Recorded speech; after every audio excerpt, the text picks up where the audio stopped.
Welcome back to Yahoo Finance Live. I'm Brian Sozzi, still at the Goldman Sachs 10,000 Small Businesses Summit in D.C. Joining me now is Jessica Johnson-Cope, Johnson Security Bureau President and Chair of 10,000 Small Businesses Voices. Good to see you here. Thank you for having me, Brian. Great to see you as well. Take us through your story. You are running a family business that's been around for some time.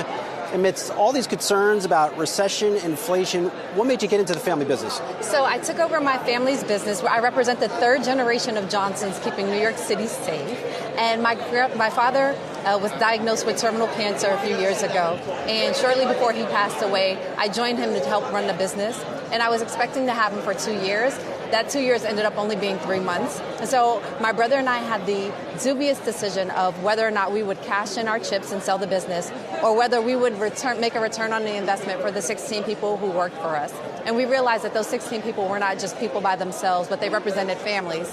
Families in the South Bronx, New York, the lowest economic congressional district in the country. And so we said, we'd try to make it work. And a few years after I took over the business, we were introduced to the Goldman Sachs 10,000 Small Businesses program. We were in the inaugural cohort at LaGuardia Community College in 2010. And we leveraged the experience and the lessons that we learned in the program to turn the business around.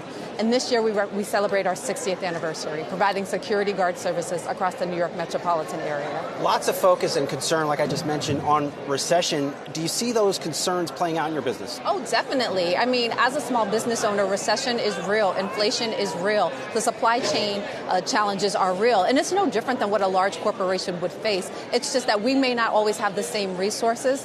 I'm glad to say that the folks that are gathered here for the 10,000 Small Businesses Summit, we are resilient. Many of us have experienced growth during the pandemic, and in spite of the financial challenges and the economic challenges, we have the tools to grow our business in spite of inflation and recession. I imagine you are looking for a very specific candidate for a security guard.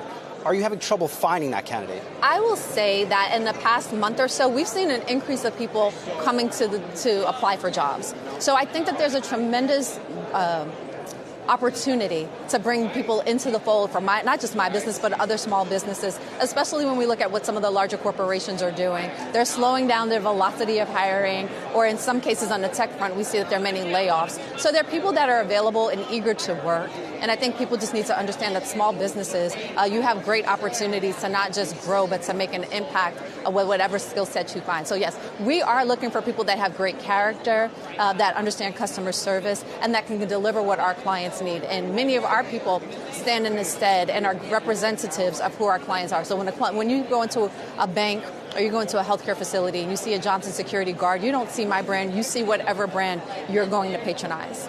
I talked to Goldman Sachs CEO David Solomon earlier on. He said small businesses want more from regulators. As a small business owner, what are some of the things you want our regulators in this country to be providing? Well, we are excited because tomorrow is Advocacy Day, and we will be talking to over 400 elected officials about what federal elected officials can do to help small businesses. Number one is reauthorize the SBA. The Small Business Administration has not been reauthorized in over 20 years. Where have these guys been?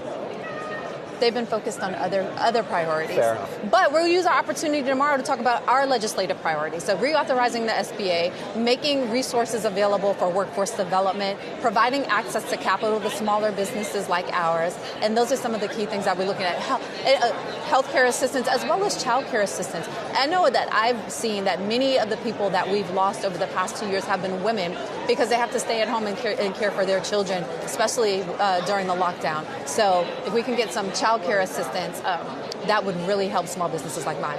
Lastly, interest rates are going up in this economy. Are you finding it hard to get the capital you need?